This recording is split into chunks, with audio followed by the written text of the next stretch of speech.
ঠিকই বলেছিস, আমি এই গ্রামের আর কাউকে মরতে দেবো না। এই তোমরা সবাই প্রস্তুত হও। পল্লবীকে তুই কেন মারলি? ও তো কোনো দোষ করেনি। তোকে তো আমি আগেই বলেছি এই গ্রামের আমি কাউকে বাঁচতে দেবো। আরে ও তো এই গ্রামেরও না, তাহলে ওর অপরাধটা কি? ওর অপরাধ একটাই, ও এই বাড়ির আত্মীয়। এই বাড়ির আত্মীয় থেকে শুরু করে গ্রামের সবাইকে শেষ করে দেবো। আমি বেঁচে থাকতে এই বাড়ির কেন, গ্রামের মানুষের ক্ষতি করতে পারবি না? কি? হ্যাঁ। এসব তুই কি বলছিস? যারা আমাদের আব্বা আমাকে পুড়িয়ে মেরেছে তাদের তুই প্রতিশোধ নিবি নি? তোর মতো প্রতিশোধের আগুন আমার মধ্যেও ছিল, কিন্তু এদের ভালোবাসা পেয়ে সে আগুন নিভে গেছে। আজ থেকে রিয়াজের বাবা মাই আমার বাবা মা, আর এই গ্রামের প্রত্যেকটা মানুষ আমার আপনজন। তাই বলছি তুই এখান থেকে চলে যা। তুই এদের মিথ্যে ভালোবাসা পেয়ে সব ভুলে গেলি? তুই ভুলে যেতে পারিস, কিন্তু আমি না, আজ রাতেই রিয়াদের মাকে শেষ করে দেবো। আল্লাহ আটকাস।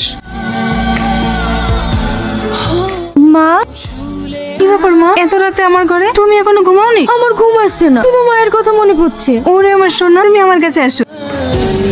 साथिया माहिया बरसा दे इश्का की। কি রে, সারা রাত জেগে তো রিয়াজের মাকে বাঁচিয়ে দিলি, আজ রাতে কিভাবে বাঁচাবি? আজকেও আমি রিয়াজের মার কাছে থাকবো, দেখি তুই কি করতে পারি। ওইদিকে রিয়াজের মাকে পাহারা দিবি, এইদিকে আমি রিয়াজের বাপকে শেষ করে দেবো। আর যদি তুই রিয়াজের বাপকে পাহারা দিস, ওইদিকে আমি রিয়াজকে শেষ করে দেবো। দেখি তুই কাকে বাঁচাতে পারিস। তুই যদি রিয়াজের কোনো ক্ষতি করিস, তোকে কিন্তু আমি ভাই বলে মানবো না, তোকেও আমি শেষ করে দেবো। সেটা সময় হলে দেখা যাবে কে কাকে মারে।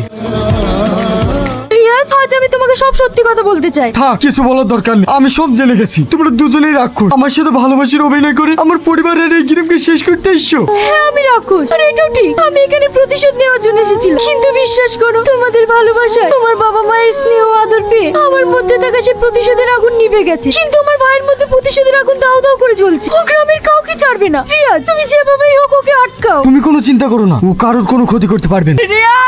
রোহন, তুমি যে বলে আমার ছেলে জঙ্গলে আছে, আমার ছেলে কোথায়? আমার ছেলে কোনো ক্ষতি হয়নি তো? আজ বুঝতে পারছিস আপনজন হারালে কতটা কষ্ট হয়? ঠিক সেদিন আমার এতটাই কষ্ট হয়েছিল, সেদিন তুই আমার বাবা মাকে পুড়ে মেরেছিলি। কে তুই? আজ থেকে 12 বছর আগে যাদেরকে তুই পুড়ে মেরেছিলি, আমি তাদেরই সন্তান। তাহলে তুই সে রাক্ষসের বাচ্চা? তোদের এই গ্রামটা আমি শ্মশান বানিয়ে ছাড়বো।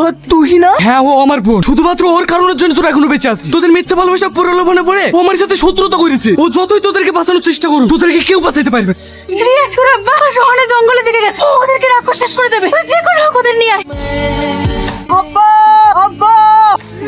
রোহন, তোকে ভালো ভালো বলছে আব্বাকে ছেড়ে দি, তাহলে কিন্তু তোর পরিণাম খুব খারাপ হবে। ও তোর আব্বা হইতে পারে, কিন্তু ও আমার আব্বার খুনি, ওকে আমি ছাড়বো না।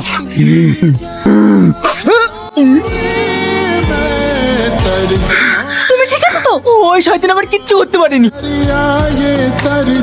তুই না, তুমি কোথায় যাচ্ছ? আমি আর তোমাদের মধ্যে থাকতে চাই না, কারণ আমি তো রাক্ষস। তাই আমি এখান থেকে অনেক দূরে চলে যাচ্ছি। না না, তুমি কেন চলে যাবে? তুমি তো আমাদের কোনো ক্ষতি করোনি, আজ তোমার জন্যই আমরা সবাই বেঁচে আছি। দেখো মা, তুমি মানুষকে অন্য কিছু তা আমরা জানতে চাইনি। আমরা শুধু এটা জানি তোমাকে আমরা অনেক ভালোবাসি, আর সারা জীবন ভালোবেসে যাবো। তোমাকে কোথাও যেতে দেবো না।